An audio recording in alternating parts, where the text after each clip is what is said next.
Chapter 1. Bill's Story. War fever ran high in the New England town to which we new young officers from Plattsburgh were assigned, and we were flattered when the first citizens took us to their homes, making us feel heroic. Here was love, applause, war, moments sublime with intervals hilarious. I was part of life at last, and in the midst of the excitement, I discovered liquor. I forgot the strong mornings and the prejudices of my people concerning drink. In time, we sailed for over there. I was very lonely, and again turned to alcohol. We landed in England. I visited Winchester Cathedral. Much moved, I wandered outside. My attention was caught by a doggerel on an old tombstone.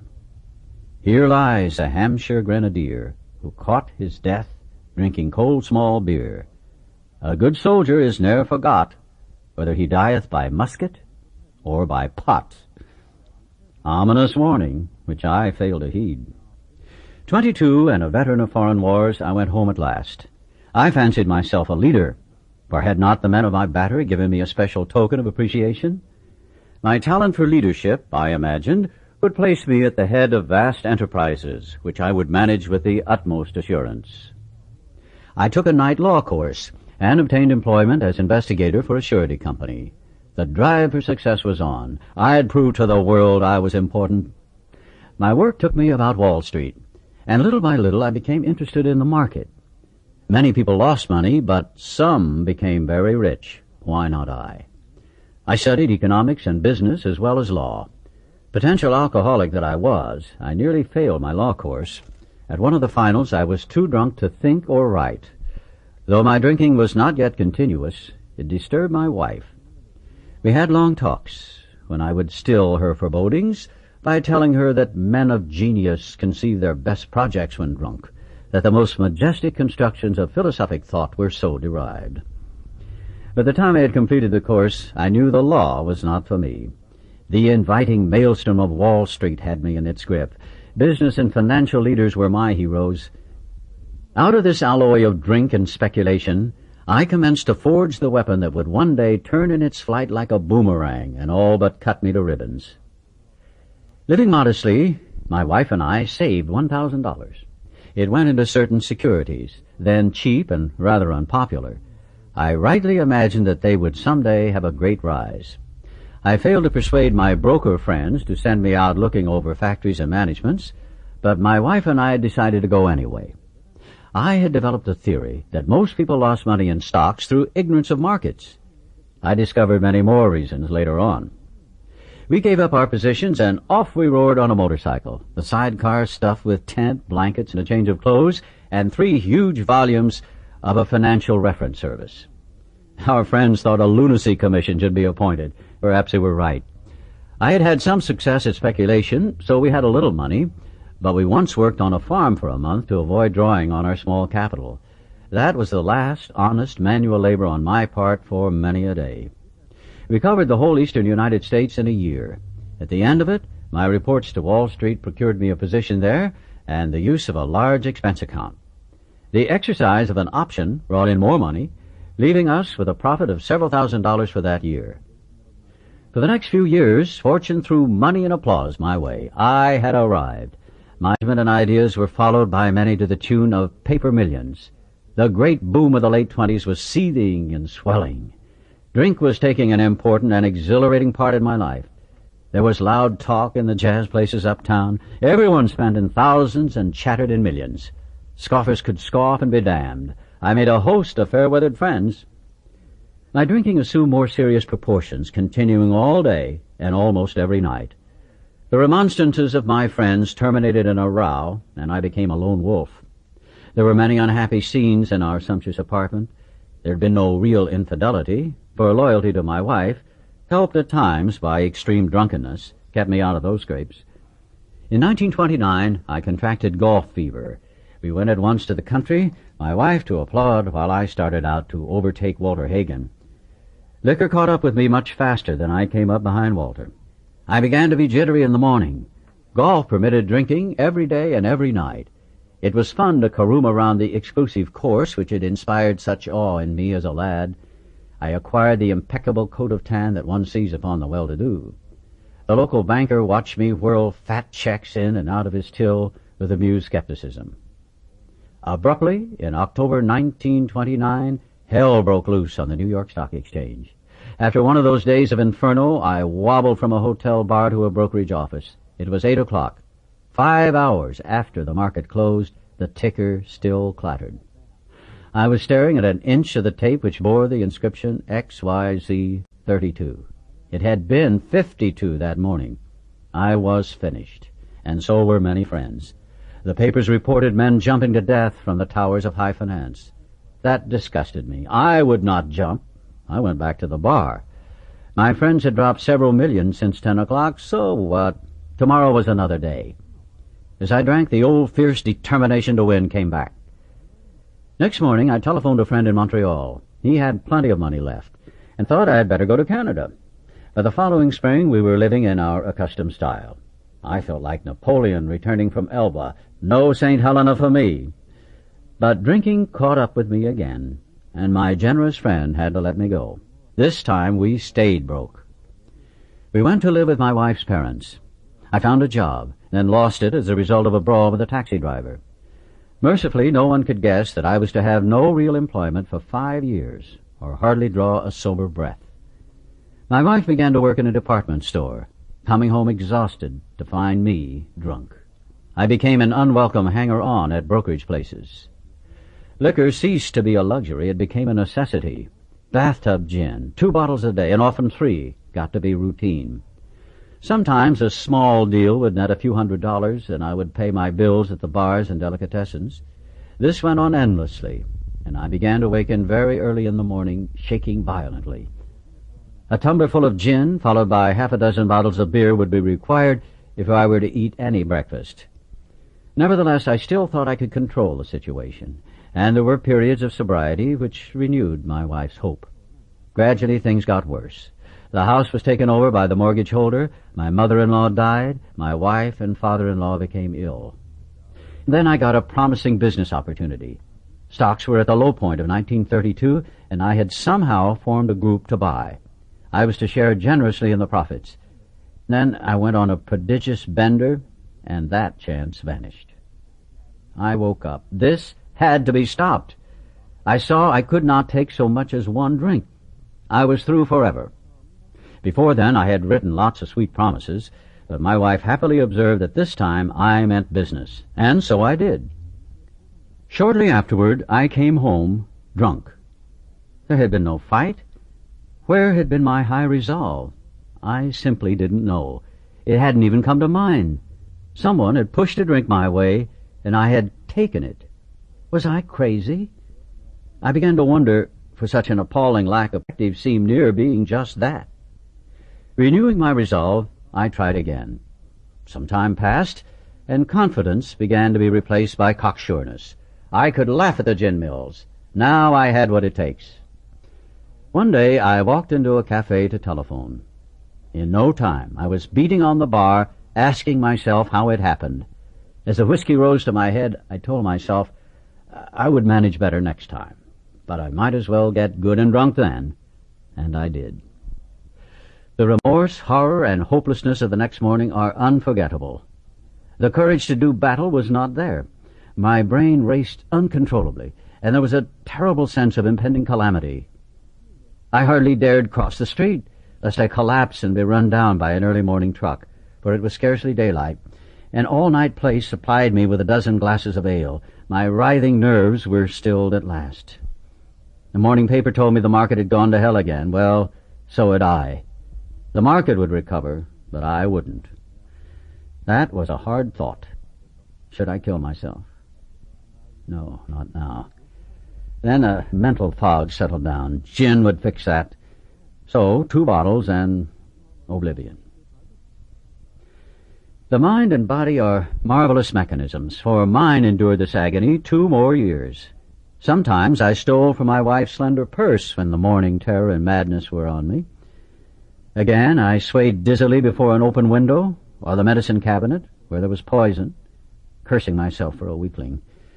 There were flights from city to country and back as my wife and I sought escape.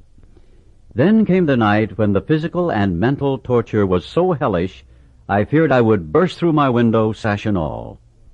Somehow I managed to drag my mattress to a lower floor, lest I suddenly leap. A doctor came with a heavy sedative. Next day found me drinking both gin and sedative. This combination soon landed me on the rocks, and people feared for my sanity. So did I. Little or nothing when drinking, and I was 40 pounds underweight. My brother-in-law is a physician, and through his kindness and that of my mother, I was placed in a nationally known hospital for the mental and physical rehabilitation of alcoholics. Under the so-called belladonna treatment, my brain cleared. Hydrotherapy and mild exercise helped much. Best of all, I met a kind doctor who explained that though certainly selfish and foolish, I had been seriously ill, bodily and mentally. It relieved me somewhat to learn that in alcoholics the will is amazingly weakened when it comes to combating liquor, though it often remains strong in other respects. My incredible behavior in the face of a desperate desire to stop was explained. Understanding myself now, I fared forth in high hope. For 3 or 4 months the goose hung high. I went to town regularly and even made a little money. Surely this was the answer, self-knowledge. But it was not. For the frightful day came when I drank once more. The curve of my declining moral and bodily health fell off like a ski jump. After a time, I returned to the hospital. This was the finish, the curtain, it seemed to me. My weary and despairing wife was informed that it would all end with heart failure during delirium tremens, or I would develop a wet brain, perhaps within a year. She would soon have to give me over to the undertaker or the asylum. They did not need to tell me. I knew, and almost welcomed the idea. It was a devastating blow to my pride. I, who had thought so well of myself and my abilities, of my capacity to surmount obstacles, was cornered at last. Now I was to plunge into the dark, joining that endless procession of sots who had gone on before. I thought of my poor wife. There had been much happiness, after all. What would I not give to make amends? But that was over now. No words can tell of the loneliness and despair I found in that bitter morass of self-pity. Quicksand stretched around me in all directions. I had met my match. I had been overwhelmed. Alcohol was my master. Trembling, I stepped from the hospital a broken man. Fear sobered me for a bit. Then came the insidious insanity of that first drink. And on Armistice Day 1934, I was off again. Everyone became resigned to the certainty that I would have to be shut up somewhere, or would stumble along to a miserable end. How dark it is before the dawn. In reality, that was the beginning of my last debauch. I was soon to be catapulted into what I like to call the fourth dimension of existence. I was to know happiness, peace, and usefulness in a way of life that is incredibly more wonderful as time passes. Near the end of that bleak November, I sat drinking in my kitchen. With a certain satisfaction, I reflected there was enough gin concealed about the house to carry me through that night and the next day. My wife was at work. I wondered whether I dared hide a full bottle of gin near the head of our bed. I'd need it before daylight. My musing was interrupted by the telephone. The cheery voice of an old school friend asked if he might come over. He was sober. It was years since I could remember his coming to New York in that condition. I was amazed. Rumor had it that he had been committed for alcoholic insanity. I wondered how he had escaped. Of course he would have dinner, and then I could drink openly with him. Unmindful of his welfare, I thought only of recapturing the spirit of other days. There was that time we had chartered an airplane to complete a jag. His coming was an oasis in this dreary desert of futility, the very thing, an oasis. Drinkers are like that. The door opened, and he stood there, fresh-skinned and glowing. There was something about his eyes. He was inexplicably different. What had happened? I pushed a drink across the table. He refused it. Disappointed, but curious, I wondered what had got into the fellow. He wasn't himself. "Come, what's all this about?" I queried. He looked straight at me. Simply, but smilingly, he said, "I've got religion." I was aghast. So that was it. Last summer an alcoholic crackpot. Now, I suspected, a little cracked about religion. He had that starry-eyed look. Yes, the old boy was on fire all right. But, bless his heart, let him rant. Besides, my gin would last longer than his preaching. But he did no ranting. In a matter-of-fact way, he told how two men had appeared in court, persuading the judge to suspend his commitment. They had told of a simple religious idea and a practical program of action. That was 2 months ago, and the result was self-evident. It worked. He had come to pass his experience along to me, if I cared to have it. I was shocked, but interested. Certainly I was interested. I had to be, for I was hopeless. He talked for hours. Childhood memories rose before me. I could almost hear the sound of the preacher's voice as I sat on still Sundays way over there on the hillside. There was that proffered temperance pledge I never signed, my grandfather's good-natured contempt of some church folk and their doings, his insistence that the spheres really had their music, but his denial of the preacher's right to tell him how he must listen, his fearlessness as he spoke of these things just before he died. These recollections welled up from the past. They made me swallow hard. That wartime day in old Winchester Cathedral came back again. I had always believed in a power greater than myself. I had often pondered these things. I was not an atheist. Few people really are, but that means blind faith in the strange proposition that this universe originated in a cipher and aimlessly rushes nowhere. My intellectual heroes, the chemists, the astronomers, even the evolutionists, suggested vast laws and forces at work. Despite contrary indications, I had little doubt that a mighty purpose and rhythm underlay all. How could there be so much of precise and immutable law and no intelligence? I simply had to believe in a spirit of the universe, who knew neither time nor limitation. But that was as far as I had gone. With ministers and the world's religions, I parted right there. When they talked of a God personal to me, who was love, superhuman strength and direction, I became irritated, and my mind snapped shut against such a theory. To Christ I conceded the certainty of a great man, not too closely followed by those who claimed him. His moral teaching, most excellent. For myself, I had adopted those parts which seemed convenient and not too difficult. The rest I disregarded. The wars which had been fought, the burnings and chicanery that religious dispute had facilitated, made me sick. I honestly doubted whether, on balance, the religions of mankind had done any good. Judging from what I had seen in Europe and since, the power of God in human affairs was negligible. The brotherhood of man, a grim jest. If there was a devil, he seemed the boss universal, and he certainly had me. But my friend sat before me, and he made the point-blank declaration that God had done for him what he could not do for himself. His human will had failed. Doctors had pronounced him incurable. Society was about to lock him up. Like myself, he had admitted complete defeat. Then he had, in effect, been raised from the dead, suddenly taken from the scrap heap to a level of life better than the best he had ever known. Had this power originated in him? Obviously it had not.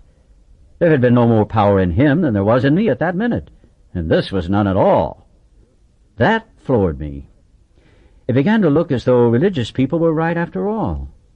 Here was something at work in a human heart which had done the impossible. My ideas about miracles were drastically revised right then. Never mind the musty past. Here sat a miracle, directly across the kitchen table. He shouted great tidings. I saw that my friend was much more than inwardly reorganized. He was on a different footing. His roots grasped a new soil. Despite the living example of my friend, there remained in me the vestiges of my old prejudice. The word God still aroused a certain antipathy. When the thought was expressed that there might be a God personal to me, this feeling was intensified. I didn't like the idea. I could go for such conceptions as creative intelligence, universal mind, or spirit of nature. But I resisted the thought of the heavens, however loving his sway might be. I have since talked with scores of men who felt the same way. My friend suggested what then seemed a novel idea. He said, "Why don't you choose your own conception of God?" That statement hit me hard. It melted the icy intellectual mountain in whose shadow I had lived and shivered many years. I stood in the sunlight at last. It was only a matter of being willing to believe in a power greater than myself. Nothing more was required of me to make my beginning. I saw that growth could start from that point. Upon a foundation of complete willingness, I might build what I saw in my friend. Would I have it? Of course I would. Thus was I convinced that God is concerned with us humans when we want Him enough. At long last I saw, I felt, I believed. Scales of pride and prejudice fell from my eyes, and a new world came into view. The real significance of my experience in the cathedral burst upon me. For a brief moment I had needed and wanted God.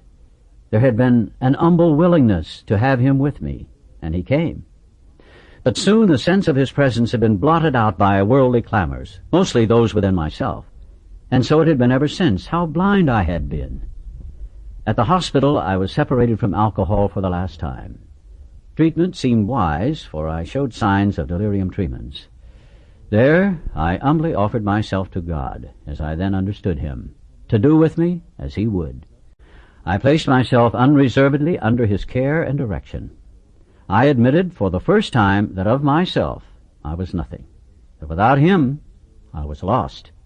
I ruthlessly faced my sins and became willing to have my newfound friend take them away, root and branch. I have not had a drink since. My schoolmate visited me, and I fully acquainted him with my problems and deficiencies. We made a list of people I had hurt or toward whom I felt resentment. I expressed my entire willingness to approach these individuals, admitting my wrong.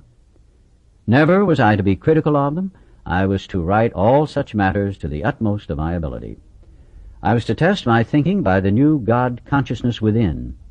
Common sense would thus become uncommon sense. I was to sit quietly when in doubt, asking only for direction and strength to meet my problems as He would have me. Never was I to pray for myself, except as my requests bore on my usefulness to others. Then only might I expect to receive. But that would be in great measure. My friend promised when these things were done, I would enter upon a new relationship with my Creator, that I would have the elements of a way of living which answered all my problems. Belief in the power of God, plus enough willingness, honesty, and humility to establish and maintain the new order of things were the essential requirements. Simple, but not easy.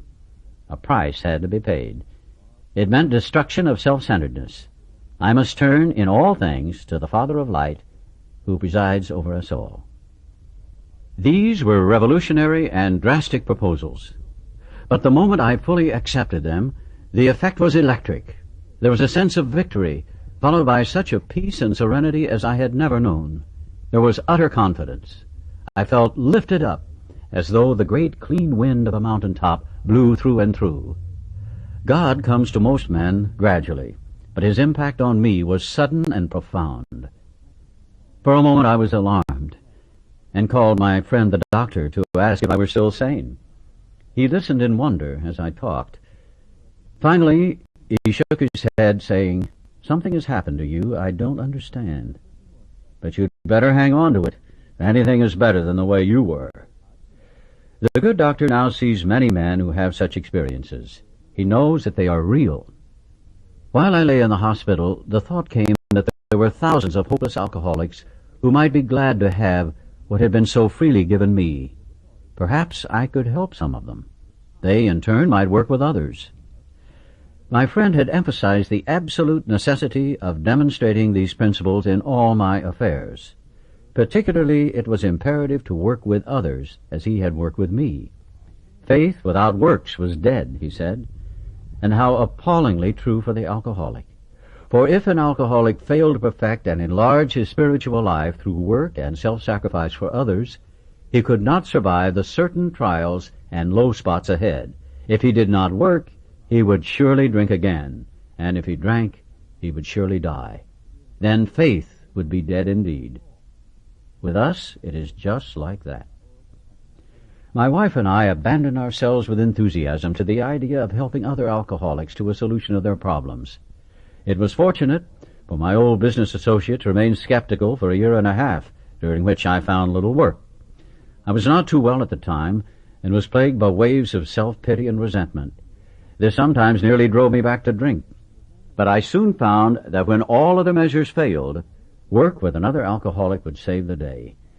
Many times I have gone to my old hospital in despair. On talking to a man there, I would be amazingly lifted up and set on my feet. It is a design for living that works in rough going. We commenced to make many fast friends, and a fellowship has grown up among us, of which it is a wonderful thing to feel a part. The joy of living we really have, even under pressure and difficulty. I have seen hundreds of families set their feet in the path that really goes somewhere. I have seen the most impossible domestic situation righted, feuds and bitterness of all sorts wiped out. I have seen men come out of asylums and resume a vital place in the lives of their families and communities. Business and professional men have regained their standing. There is scarcely any form of trouble and misery which has not been overcome among us. In one western city and its environs, there are 1,000 of us and our families. We meet frequently so that newcomers may find the fellowship they seek. At informal gatherings, one may often see from 50 to 200 persons. We are growing in numbers and power. An alcoholic in his cups is an unlovely creature. Our struggles with them are variously strenuous, comic, and tragic. One poor chap committed suicide in my home. He could not or would not see our way of life. There is, however, a vast amount of fun about it all. I suppose some would be shocked at our seeming worldliness and levity, but just underneath there is deadly earnestness. Faith has to work 24 hours a day in and through us, or we perish. Most of us feel we need look no further for utopia. We have it with us right here and now. Each day, my friend's simple talk in our kitchen multiplies itself in a widening circle of peace on earth and goodwill to men.